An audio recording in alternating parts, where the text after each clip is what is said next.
Bonjour à tous, on commence cette revue de presse avec le cas Lautaro Martinez. L'attaquant argentin a marqué un doublé hier lors de la victoire 5-0 de l'Inter contre Lugano, club suisse. Longtemps évoqué du côté des départs, il devrait finalement rester à Milan et même y prolonger. Ce mercredi, le Corriere dello Sport parle d'une demande de gros salaire de la part de Martinez. Autre attaquant qui fait la une en Italie, c'est Edin Dzeko. Il est le nouveau numéro 9 de la Juve pour le quotidien sportif, alors que la Roma va s'offrir Arkadiusz Milik et le jeune Marash Kumbula. Pas beaucoup de doutes non plus en une de la Gazzetta dello Sport. Dzeko se rapproche de CR7 à la Juve, peut-on lire en couverture du journal transalpin. Même son de cloche avec le Quotidiano Sportivo qui écrit que Dzeko dépasse Suarez et même le rejette dans la course pour signer à la Juve. Pourtant, si on en croit tout au sport, la situation pourrait être légèrement différente. En effet, selon le journal, même si la Juve abandonne pour le moment la piste menant à Suarez, l'opération Dzeko est bloquée.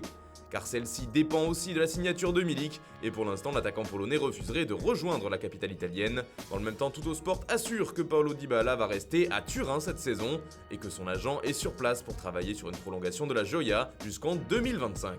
En Espagne, le Barça a présenté hier sa plus grosse recrue estivale. Il s'agit bien sûr de Miralem Pjanic. L'ancien milieu de la Juve est engagé à 100% dans le projet barcelonais d'après Mundo Deportivo. L'international bosnien a affirmé que le club catalan était le maximum qu'un joueur pouvait atteindre. Autre information apprise lors de sa présentation, il portera le numéro 8 pour la saison à venir. D'ailleurs, c'est dans l'optique de préparer celle-ci que les Blaugrana affrontent ce mercredi Girona, le deuxième test pour Ronald Koeman selon Sport. En ce qui concerne le nouvel entraîneur du FC Barcelone, il a avoué hier à la télévision néerlandaise que Depay était bien pisté. Il faut d'abord vendre pour que Memphis puisse venir, a-t-il expliqué. Les supporters lyonnais sont donc prévenus. Toujours de l'autre côté des Pyrénées, Karim Benzema fait déjà les gros titres. Le Français a inscrit un quadruplé en match amical contre Getafe lors de la victoire des siens 6-0. Il a réalisé tout cela en seulement 45 minutes de jeu, une sacrée performance, même pour une rencontre sans enjeu. Et pour As, Benzema est déchaîné tout simplement. Il fait également les gros titres de Marca qui explique que le buteur madrilène revient avec des objectifs très élevés. Il souhaiterait devenir le joueur étranger ayant joué le plus de matchs dans l'histoire du Real Madrid et dépasser les 700 matchs sous le maillot merengue. Il aimerait même se battre pour le titre de meilleur buteur de l'histoire du club.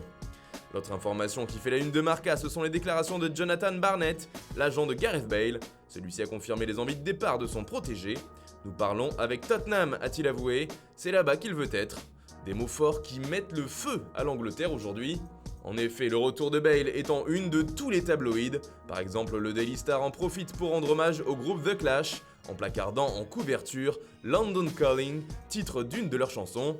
Car en plus du possible retour de Bale, il y a la prolongation d'Aubameyang qui a été officialisée hier à Arsenal. Mais c'est bien le comeback du Gallois qui soulève la presse anglaise. Tottenham est proche de boucler son retour d'après The Daily Telegraph. Le journal ajoute que Dele Alli pourrait faire le chemin inverse dans le cadre d'un échange avec le Real Madrid.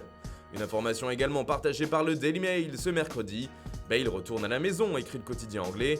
Enfin, The Sun parle plutôt d'un deal d'environ 20 millions de livres pour amener Bale à Tottenham, soit un peu moins de 22 millions d'euros.